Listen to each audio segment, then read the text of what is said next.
said, Jesus is love in human form. It is John who says, God is love. And we know it.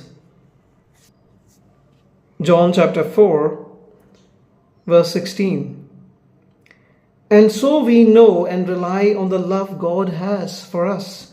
God is love. The verse appears in 1 John. John is also called the apostle of love. God is love. Whoever lives in love lives in God and God in them. When we were doing Greek language, our professor told us that this is a very crucial verse because it could be interpreted as love is God. Many people have done it and it is wrong. Because this verse cannot be translated as love is God. Love is not God, because love can be defined in many different ways. There are sexual expressions of love, and there are emotional expressions of love that may not go well with what is implied in the Bible. So, if somebody says love is God, you need to be a little careful. You take it with a pinch of salt. You cannot take it just directly, because all kinds of love do not represent God. But God is love. God is the definition of love. Whatever is written about God is true, and that is love. How do we come to this conclusion that this verse does not say love is God? He said there is something called a definite article, and the definite article is used before God to indicate that this is the subject of that particular phrase. So God is the subject and God is love. God is love.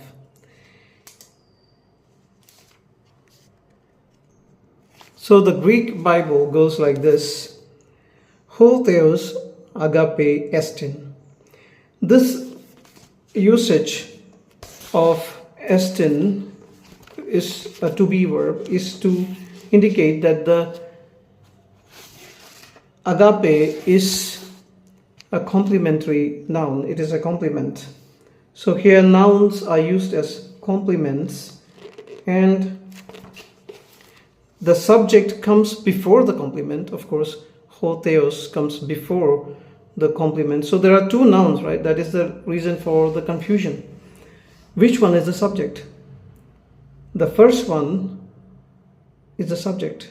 Ho theos comes before. And again, the article is there for the subject.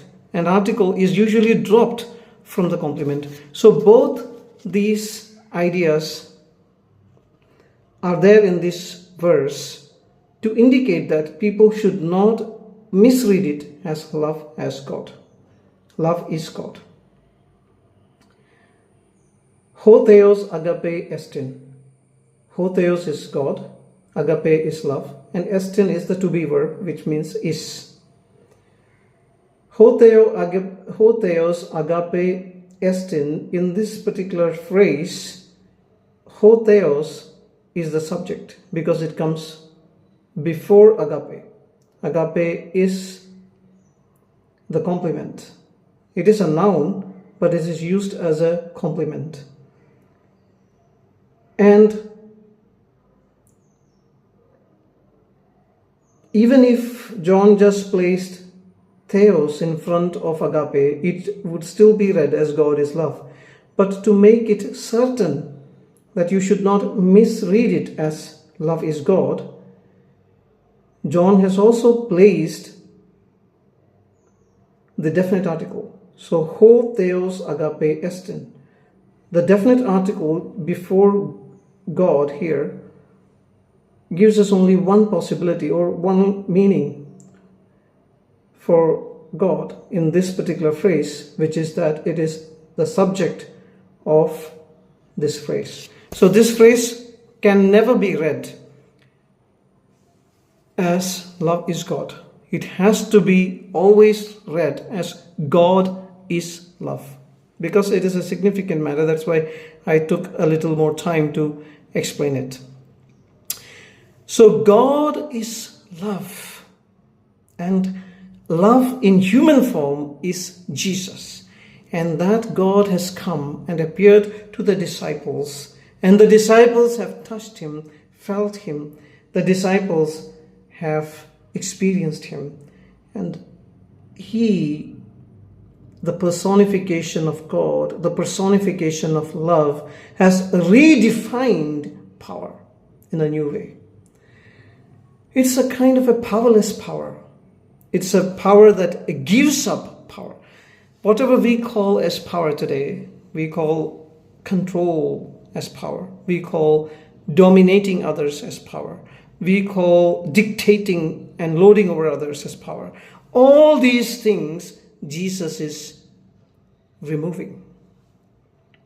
It's not a power that controls others. It's not a power that dictates terms on others' lives. It's not a power that dominates others. It is a power that serves others. It's a power that ministers to others. It's a power that stands with others when they are in difficulty. It is a power that shows compassion, kindness, goodness, mercy, forgiveness. And this power is more powerful than the other kind of power, is what Jesus proved upon the cross. The devil filled people with all the hatred in the world. And they were so much filled with hatred and evil towards Jesus that they wanted to kill him. Jesus was a good man. He did many good things for them. He gave them bread to eat. We remember that bread miracle. He healed their sick people. He raised their dead people. Even children he raised back to life. He did so many good things. He was not a greedy guy. He was not a proud guy. He did not have a lot of money. He was a poor man. Still, people hated him. That is the world. That shows the power of the world. Now, John would talk about the world. He's not talking about the people of this world. He's talking about this particular power of the world, the power of hatred that is ruling the rest of the world that is not under Jesus. The power of hatred is ruling the rest of the world that is not under Jesus. That is how they define power. They define power as controlling, dominating, winning, dictating. And that kind of power requires hatred. It requires violence. Without hatred, evil, and violence, it cannot reach its ends. It cannot achieve what it wants to achieve. That was the power that Hitler had. Hitler had a certain power. He was a socialist. Hitler was a socialist. He was a Christian and a socialist. Can you believe it? It's very difficult to believe that a socialist man would do such an evil thing. But that is what happened. History teaches us that socialism, if it goes into a condition where the government has all power, that absolute power can make those people corrupt. Because people are already corrupt. It's not the power that corrupts, the people who are in the powerful positions that are corrupt. Billy Graham used to say it, that the people are under sin. They are under the grip of hatred and power. And because they are under the sin grip or the grip of hatred and power, they do not know how to do power. Whenever they get power, they abuse it. Whenever they become more powerful than others, the intention is to control the other, is to make the other feel they are smaller and they are inferior. Make the other feel that we are better or we are superior. And that's what happened to Hitler also. He started thinking that his race, because he is an Aryan or whatever, is somehow much greater or much superior to the race of other people. And this other he defined as Jewish people, because they had a lot of money and they were making a lot of money in Germany during those times, and they were wise and intelligent people. So somehow Jews did many things, and Christians interpreted them as their enemies. During those times, the theologians were also anti-Semitic. Many theologians would say that these Jewish people are the people who killed Jesus. Today, some Muslims also argue in that way.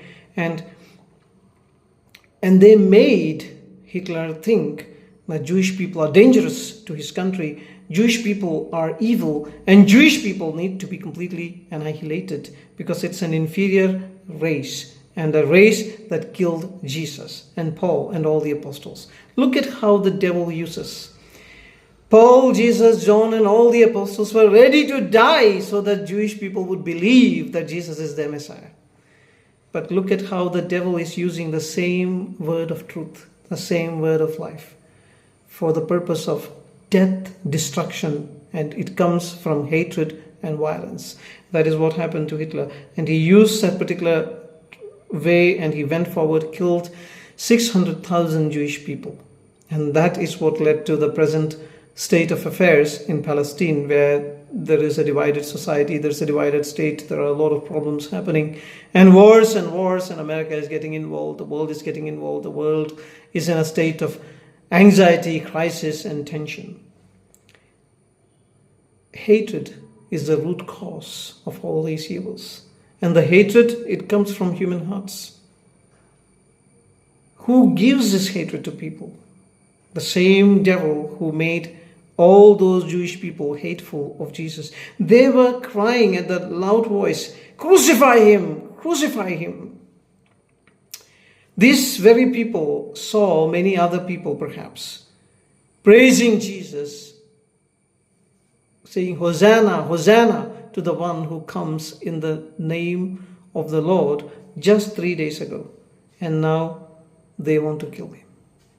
They are so filled with anger, so filled with hatred, so filled with the desire to punish, hurt somebody, that they are ready to kill an innocent man, knowing that he is innocent. And they crucified him. And what is the power of Jesus? The power of Jesus is the opposite. It's the power of love. That is why Jesus, if he wanted, he is more powerful than these guys. He could do so many miracles alone.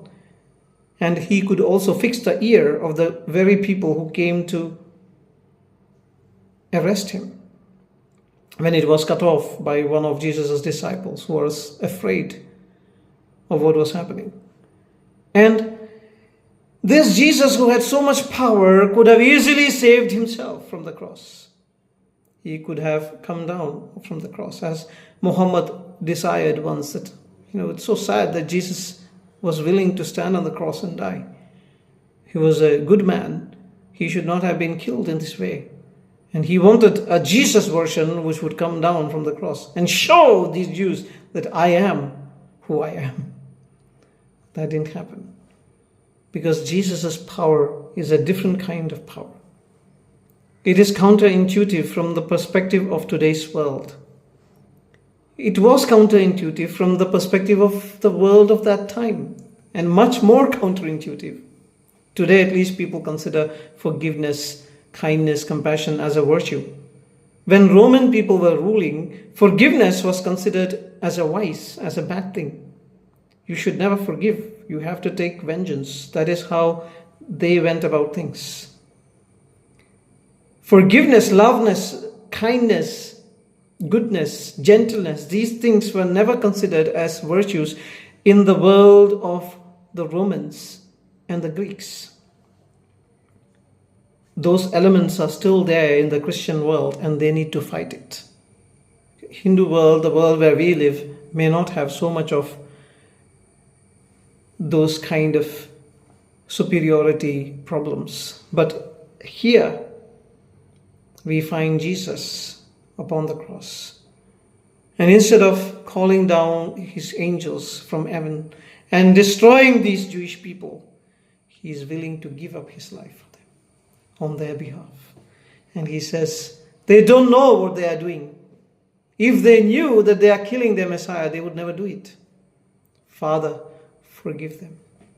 Oh, he has forgiven, and he's requesting the Father to forgive them. He sees himself also. He can feel the human Jesus suffering, the representative of Israel, the king of Israel, the representative of Adam suffering. The upon the cross. And he says, why did you abandon me? Yes, of course, it is because of the sin of Adam and Israel that God had abandoned them. But why are you abandoning me now here? No answer comes. He is the one who has given himself for the forgiveness of Adam and Israel, for the forgiveness of humanity and Israel, so that their exile would come to an end and they would have communion with God once again. But even at the point of his last breath, he does not leave God. He says to God, even if you leave me, I will cling to you. Father, I commit my spirit to you. He is committing his spirit into God's hands. My dear friend, that is when we know that Jesus is the true Son of God, because even the Roman centurion was surprised by the kind of devotion this Jesus has, surrender this Jesus has towards his God. He would not obey his Caesar to the point of death, maybe, but Jesus did. So he called Jesus the Son of God. The Roman centurion, who was in charge of 100 soldiers there, who was perhaps in charge of that whole crucifixion act, who was the one who told them to nail Jesus to the cross, who was the one who gave the orders to put this thing into Jesus' heart, who was the one who was watching the reactions and responses of the Jewish people at that time, and who was also watching perhaps Jesus' disciples at a distance, crying and weeping and wailing, who could see what the nature was doing. Earth quaked. The sun stopped giving its light. There was darkness, and there was wind, and there was all kinds of confusion when Jesus was upon the cross. And when Jesus breathed his last, he could perhaps, this Roman centurion could also see what Jesus was telling those two thieves. One of them would be in paradise with Jesus. The other one would be cursed because he could not believe. Here is this Roman centurion. His eyes are widening up as he sees the Son of Man, the Son of God, give his life into God's hands. Even till the last breath, he did not rebel against his God. He did not say, God, you are not a good God. We say it so many times. He did not regret his commitment to God. He did not say what Job's wife told him to say to his God, curse God and die. He did not curse God. He remained faithful till the end. And when the Roman centurion saw this faithfulness of Jesus, he exclaimed, surely, certainly, this is the Son of God. Because I am a soldier. I am in charge of hundreds of soldiers. I don't have this commitment to my Caesar. But this man, even while he is dying such a painful death upon the cross, has so much commitment to his master, his God, that he is the real Son of God. Only a real son would be able to suffer for his father in this way. Nobody else would give their life in this manner and still remain faithful to their father, faithful to their God, faithful to their master. The Roman centurion already knew that Jesus is the Son of God. What about you?